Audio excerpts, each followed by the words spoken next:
aqui professor Frank, seu professor de História. Nós vamos estar falando sobre a cultura brasileira. Veja bem, então na formação da cultura brasileira nós temos três importantes povos, que foram eles os europeus, os povos nativos, que eram os indígenas, e os africanos, que no caso foram os escravos. Então a história do Brasil, a cultura brasileira passa a ser moldada a partir do ano de 1500, com a chegada dos portugueses ao Brasil, com a chegada dos portugueses a Salvador. A partir de então ocorre esse processo de introdução de diferentes culturas, de diferentes raças aqui em nosso território. Então primeiro ocorre a introdução dos portugueses, né? E a partir do ano de 1534 ocorre a introdução dos escravos vindo da África para trabalhar no cultivo da cana-de-açúcar.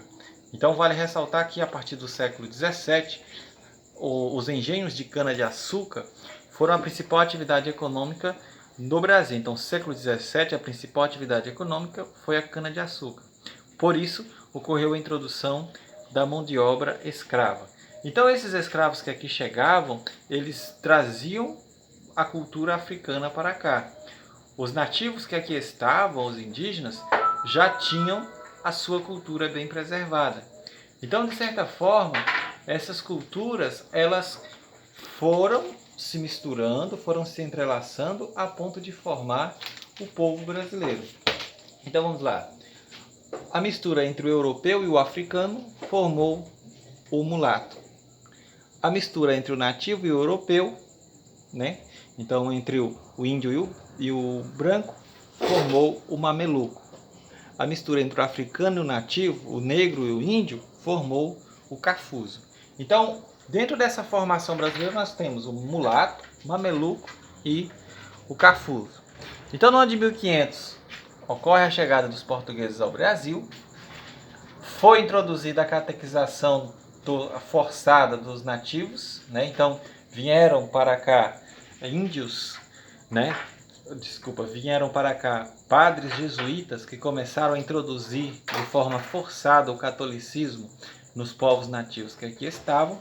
Suas culturas não foram preservadas, então o modo de vida dos nativos, aquele modo de vida em harmonia com a floresta, onde só se caçava e pescava, esse modelo de vida não foi permanecido em nosso país. Então foi introduzido o catolicismo, né? Então o cristianismo, mas com grandes características do catolicismo. Por isso que você observa que em nosso país existem a grande parte dos feriados no Brasil são feriados católicos. Dificilmente você vê um outro feriado que não tenha uma raiz no catolicismo, né? Então a grande maioria deles são católicos. Foi introduzido então entre os anos de 1534 até 1888, que é o ano do fim da escravidão, foi introduzido o trabalho escravo. Então, escravos estes que vieram de diferentes partes da África, Moçambique, Angola e por aí vai. Então, esses povos trouxeram consigo a fala, parte da fala, né? Sabiam escrever, alguns desses escravos sabiam escrever, tinham culturas e trouxeram consigo essa dança chamada de capoeira, esse jogo. Na verdade, a capoeira não é nem uma luta, nem uma dança, é um jogo. Se fala jogar, né? Joga capoeira. Então, trouxe a capoeira que foi adaptada para os escravos brasileiros. Mas ela não é um jogo genuinamente brasileiro. Então, ela tem raízes africanas. A partir do fim da escravidão, vai ser introduzido os europeus que vão vir trabalhar na cultura do café. Então, ocorre o fim da escravidão no ano de 1888 e para isso vai ser introduzido outra mão de obra, que no caso serão os italianos que virão para cá trabalhar na lavoura de café. E consigo vão trazer, né, outra riqueza cultural para o nosso povo. Além dos povos que vieram fugido da Segunda Guerra Mundial, que foram os alemães, os japoneses, né? Diferentes povos que vieram fugidos da Primeira Guerra Mundial e também, principalmente, da Segunda Guerra Mundial. Então nós vamos ter, dentro desse processo de mistura, os costumes e hábitos. E aí nós temos os chamados termos morais, que vão ter influência judaica e cristã.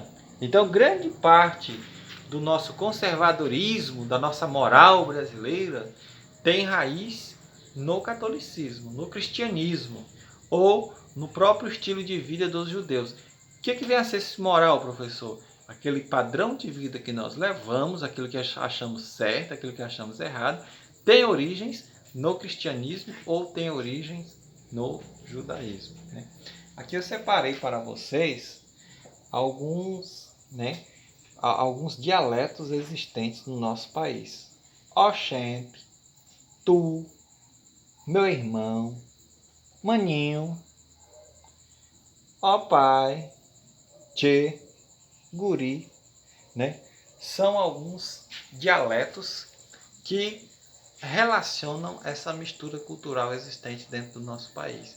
Então, cada forma diferente de se falar dentro do nosso país, nós vamos chamar de dialeto. Eu vou tentar fazer uma imitação aqui para vocês, só para vocês verem se compreende a forma com que cada povo, cada região fala.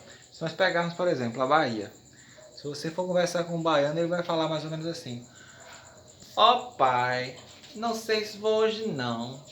Olhe, vou deixar para mais tarde. Olhe, não tô com muita coragem não. Hoje amanheci meio aperreado. Vou mais tarde, tá bom?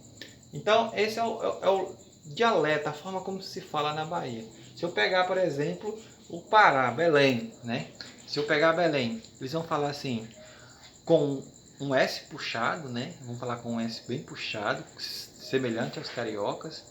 Então eles vão falar e vão chamar as pessoas de maninho, né? Eles vão falar, por exemplo, eles vão falar, olha maninho, peguei 2 ou 3 mangas. Então o S bem puxado, né? O povo de São Paulo vai ter uma forma de falar semelhante à forma como os corintianos falam, né? Pô, meu! Essa influência mais da favela, esse modo de falar meio da favela. E aí, se nós formos pegar o povo do sul do Brasil, você vai observar uma influência onde eles falam, por exemplo, esse tu, né? Eles falam, bate, tu não vais, né? Tu não vai, guri? Né? Então, essa forma de falar, cada região vai ter a sua forma de falar. Em Goiás, porta, porteira, o R com esse tom mais agudo, né? Mais forte. Então aqui nós temos as influências culturais de cada povo, né? Então o europeu ele trouxe o carnaval, né? Então o nosso carnaval, a principal festa brasileira que vende o nosso país para o mundo, tem influências na Europa e foi adaptado para o nosso modo de vida pelado do índio, né? Esse carnaval mais abrasileirado com o nosso clima, nossa culinária que tem influências na Europa, a música, né? A música erudita, a música com orquestra, aquela música mais voltada para as classes mais favorecidas, tem influências da Europa.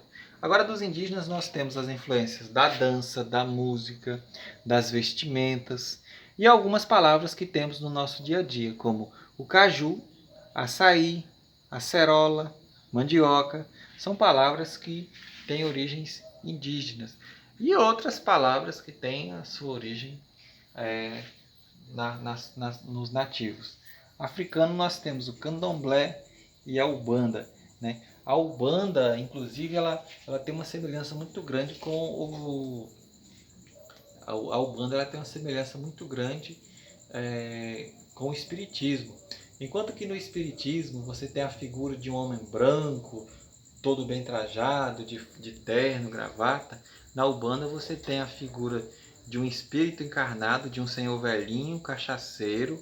Então, aquele que vai fazer a leitura, né, que vai fazer a vidência, diferente do espiritismo, que é um senhor branco, bem trajado, de roupa branca, o candomblé é um senhor bêbado, velho, né, então, bebedor de cachaça. É a grande diferença entre a Umbanda e o espiritismo. Então, candomblé também, né, de Iemanjá, né, que é essa mistura entre catolicismo e cultura africana. E aqui nós temos algumas culturas que foram que se transformaram ao longo do tempo, como por exemplo o sertanejo raiz, né, relaciona a vida no campo, o funk carioca, que retrata o cotidiano nas favelas, e o cordel, que é uma forma de escrita em poesia que retrata principalmente o modo de vida da seca do Nordeste, aquele modo de vida sofrido no Nordeste brasileiro. Um forte abraço a vocês, tenham todos uma boa aula. Valeu!